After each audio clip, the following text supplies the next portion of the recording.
అయినా నీలాంటి వాళ్ళు చేసే పని వాళ్ళేరా వాళ్ళు ఇలా తయారవుతున్నారు. ఆకలేస్తుందన్నా. పోయి ఆ హోటల్ దగ్గర నిలబడిపో. నేను ఫ్రీగా ఇవ్వనని తెలుసు కదా నీకు. చిన్నపిల్లడైనా అడుక్కోకుండా ఎంత కష్టపడుతున్నాడు చూడరా రే. అన్నా నా డబ్బులు నాకు ఇచ్చేయన్నా. ఏమైందిరా? బొంగరం వద్దు అన్నా, నా డబ్బులు నాకు ఇచ్చేయన్నా. సరే ఇదిగో తీసుకో.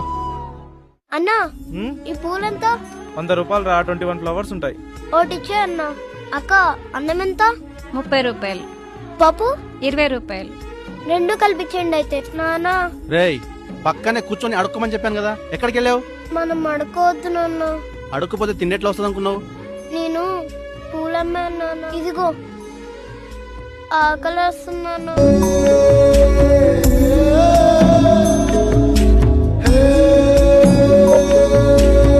ఇక్కడ నుంచి మనం బిచ్చం అడుక్కోవద్దు నాన్న.